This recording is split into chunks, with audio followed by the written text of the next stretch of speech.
Hello, hello! First things first, I would like to formally apologize for this video's audio since I'm recording from my closet, and it's the first time I've recorded my voice for a video in a while. I think the last one was 2 or 3 years ago.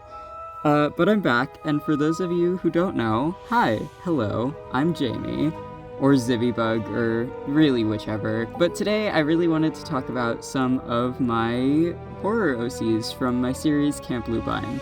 Quick disclaimer to get out of the way, this series covers some heavy topics, such as occult horror and religious trauma, so if you're not comfortable with that stuff, I would recommend going to watch another video. For those of you who are still here, hi! I have a horror series that I've been developing.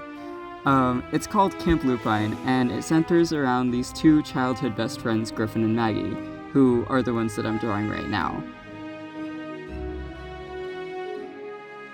It starts on the last day of school of their junior year, and the two of them have been in a fight for months leading up to the first episode. During that episode, they end up reconciling, and afterwards, they get into a little bit of trouble, which leads to them getting sent to a reformative camp for troubled teens. And that summer camp may or may not be a cover for a religious cult.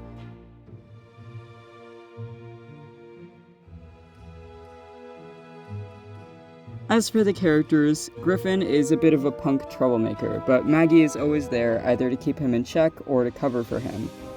Of course, constantly taking the fall for him ends up wearing on her, which is a big reason for their falling out.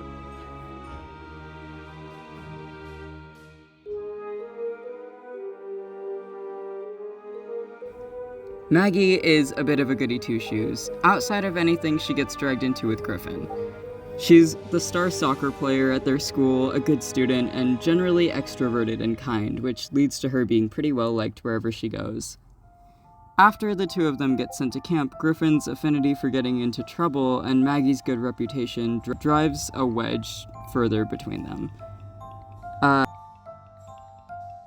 Well, Griffin gets there and he starts noticing some strange things, which leads to him going on to investigate. Maggie ends up gaining the good graces of some of the counselors, and the attention leads her to turn a blind eye to some of the things that Griffin starts digging up.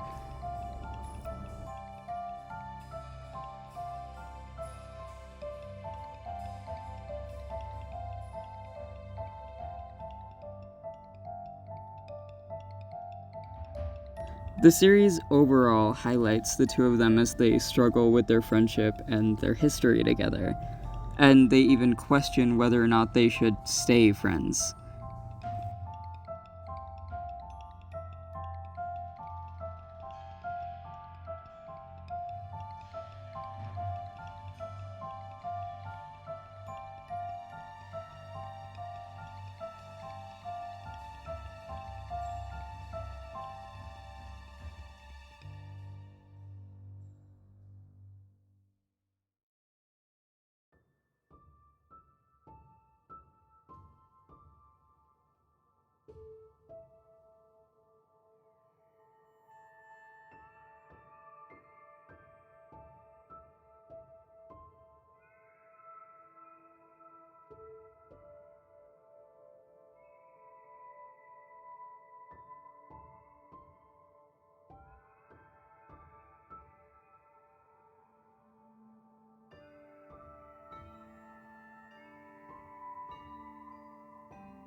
As for the rest of the characters I'm drawing, going from left to right, it's Quinn, Lilac, and Veronica.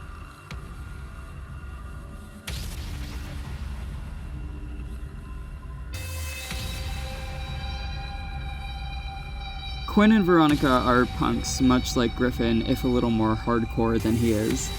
Quinn is decently quiet, but super anti-authority, and they have an affinity for the strange things in life. They prefer spending time with animals rather than people, and they even trained the crows in their hometown and are attempting to do the same with the ones at camp.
Lilac is a bit more of a wallflower. She can be really quiet and tends to keep to herself. Her and Veronica are actually characters made by my friend and my sister, respectively, for the series. Some of the other characters that will appear later on were also made by friends of mine. Anyways, Lilac mostly tries to lay low at the camp as she knows a bit about the, unprecedented methods that they use from her sister who attended the camp the year before. Unfortunately, her sister was sent to a reform school at the end of the summer, and Lilac is trying to avoid the same fate, as the camp has the authority to do this.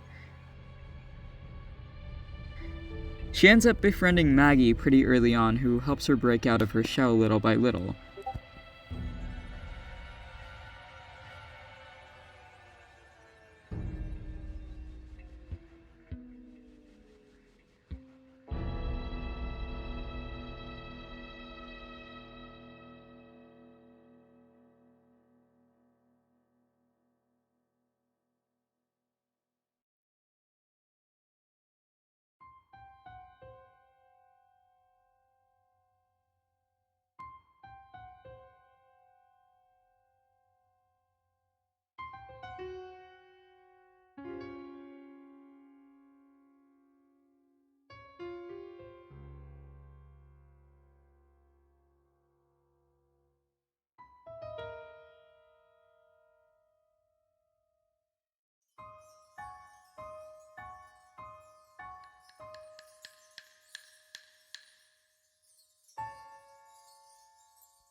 Meanwhile, Veronica is a wild card.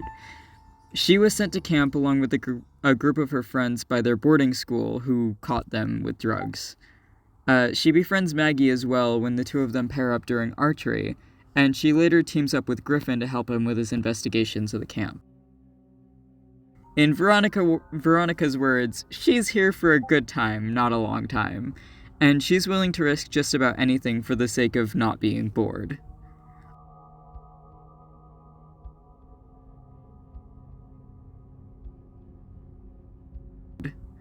Also, just a side note, I based her leggings off of Equestria Girl's Rainbow Dash, because I like to think she's secretly super into MLP and that Rainbow Dash is her favorite character, but that's just a bit of self-indulgence with the character design.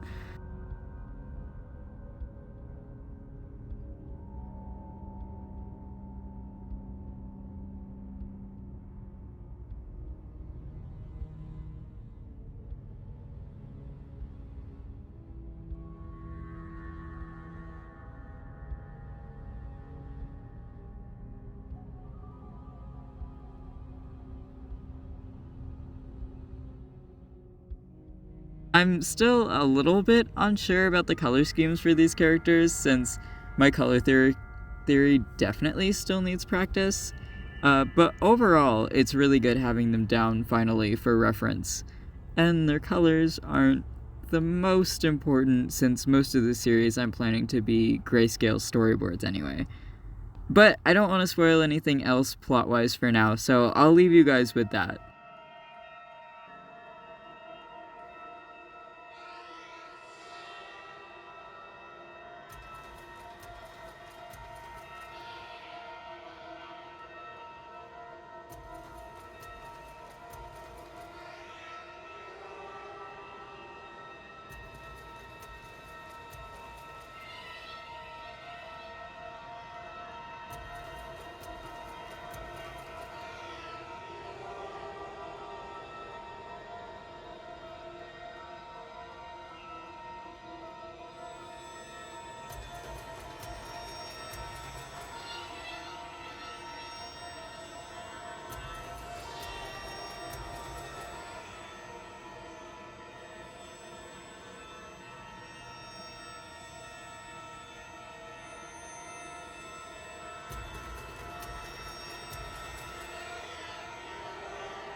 As for future plans, I really want to make this into a fully storyboarded and hopefully fully voice act series to upload on YouTube one day. But it probably won't be ready for a while. For now, I'm going to start some test sequences with short scenes that are going to be voiced by temporary voice actors, including probably myself. But anyways, I hope you guys enjoyed hearing about my spooky series just in time for spooky season. It does get a lot scarier than I talked about in this video, but that's a spoiler for now. Anyways, I hope you guys have a good rest of your day, and goodbye!